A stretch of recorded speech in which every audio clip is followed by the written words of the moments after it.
Bismillahirrahmanirrahim. Assalamualaikum warahmatullahi wabarakatuh. Apa kabarnya hari ini Teteh dan Aa?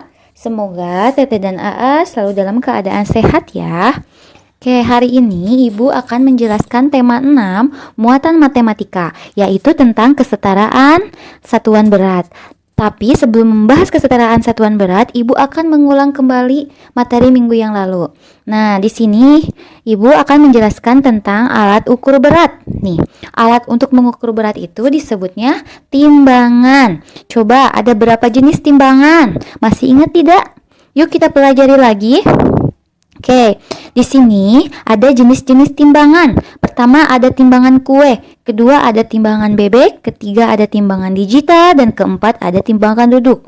Nah, seperti apa sih gambar timbangan kue? Yuk kita lihat.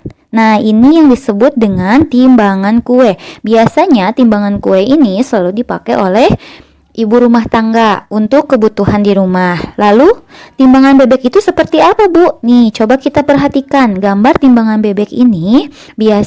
Biasanya timbangan bebek ini digunakan di pasar tradisional, digunakan oleh para pedagang. Lanjut, sekarang timbangan digital. Seperti apa timbangan digital?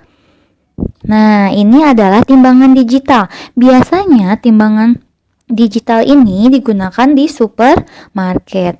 Lanjut, sekarang ada timbangan duduk. Nah, biasanya kalau timbangan duduk ini selalu digunakan untuk mengukur berat yang berat-berat seperti beras dan sebagainya. Dan terakhir, ada timbangan berat badan.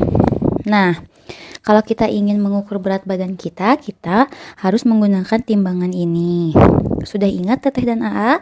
Jika sudah ingat, kembali, sekarang kita akan membahas tentang kesetaraan satuan berat. Nah, kali ini kita akan membahas salah satu alat ukur berat, yaitu timbangan bebek.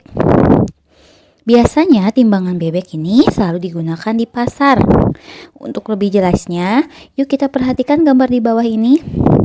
Nah, ini yang disebut timbangan bebek, dan ini disebut bandul berat. Nah, bandul berat ini biasanya digunakan untuk mengukur berat pada timbangan bebek ini. Bandul berat ini ada beberapa macam. Ada yang beratnya 1 kilo, ada yang beratnya 500 gram,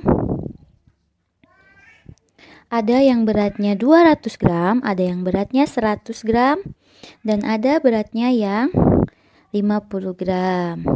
Ibu ulangi ya, ada yang beratnya 1 kilogram, ada yang beratnya 500 gram, ada beratnya yang 200 gram, 100 gram, dan 50 gram. Oke, perhatikan contoh berikut. Masih ingatkah Aa dan Teteh bahwa 1 kilogram itu sama dengan 1000 gram? Ibu ulangi ya, 1 kilogram itu sama dengan 1000 gram. Dan 1 kilogram itu sama dengan 10 hektogram.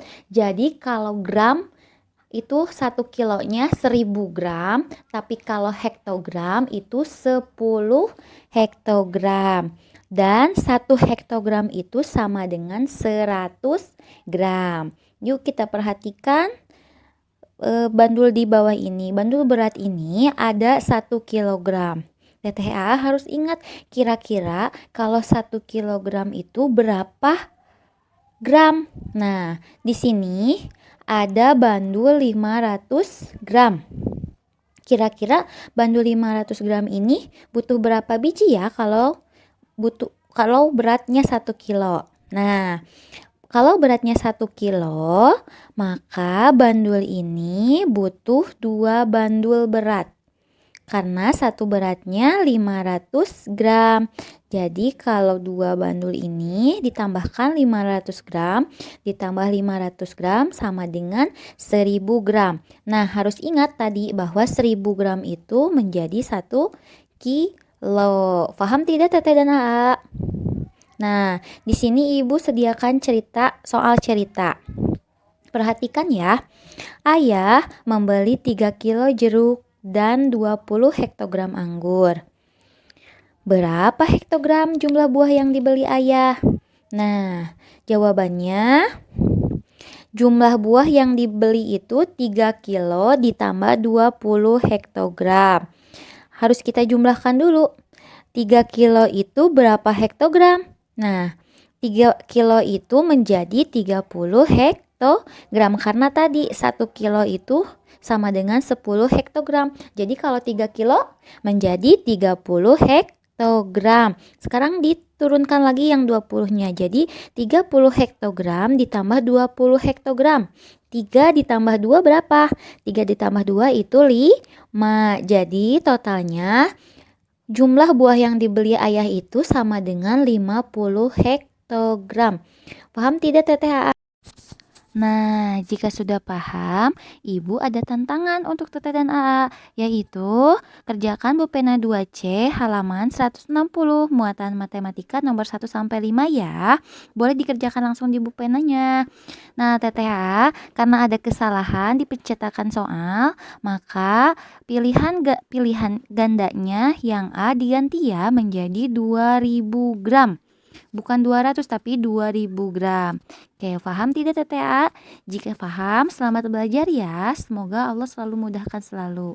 Amin ya Allah ya Rabbal Alamin. Terima kasih TTA. Tetap semangat. Assalamualaikum warahmatullahi wabarakatuh.